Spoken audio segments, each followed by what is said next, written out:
பிஸ்மில்லாஹ் ரஹ்மான் ரஹீம். எடையிலும் அளவிலும் குறைவு செய்வர்களுக்கு கேடு உண்டாவதாக. அவர்கள் எத்தகையோரென்றால், மனிதர்களிடமிருந்து அளந்து வாங்கும்போது நிறைவாக வாங்குவார்கள். ஆனால் அவர்களுக்கு தாங்கள் அளந்து கொடுத்தாலும்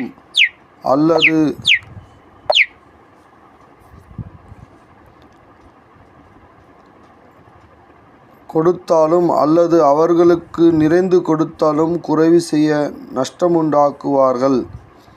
நிச்சயமாக தாம் இறந்த பின் எழுப்பப்படுவோர் என்பதை அவர்கள் உறுதி கொள்ளவில்லை. மகத்தான ஒரு நாளில் மண்ணறைகளை விட்டு மனிதர்கள் அகிலத்தாரின் ரப்பின் முன் எழுந்து நிற்கும் நாளில் குறை கூறி புறம் பேசுகின்ற ஒவ்வொருவரும் கேடுதான்.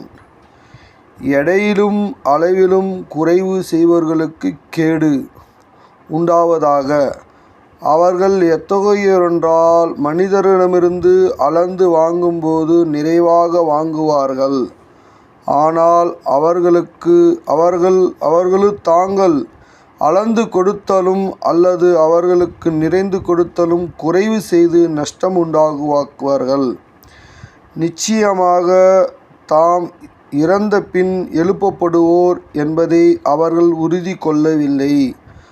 மகத்தான ஒரு நாளில் மண்ணறைகளை விட்டு மனிதர்கள் அகிலத்தாரின் ரப்பின் முன் எழுந்து நிற்கும் நாளில் குறை கூறி புறம் பேசுகின்ற ஒவ்வொருவருக்கும் கேடுதான்.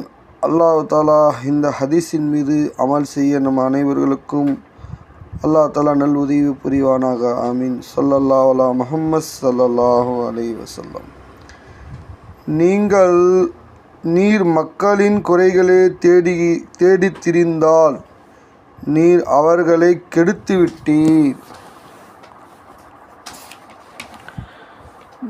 நீர் மக்களின் குறைகளை தேடி திரிந்தால் நீர் அவர்களை கெடுத்து விட்டீர் என ரசூலுல்லாஹ் ஸல்லல்லாஹு அலைஹி வஸல்லம் அவர்கள் கூறியதாக தாம் கேட்டதாக ஹஜ்ரத் முஆவியா ரலியல்லாஹு அன்ஹு அவர்கள் அறிவிக்கிறார்கள். தெளிவுரை: மக்களின் குறைகளை தேடி திரிவதால் அவர்களுக்குள் வெறுப்பு, கோபம் மற்றும் ஏராளமான தீமைகள் உண்டாக, மேலும் மக்களுடைய குறைகளை தேடுவதாலும் அதை பரப்புவதாலும் அந்த மக்கள் பாவம் செய்த துணிவு ஏற்பட்டு விடும்.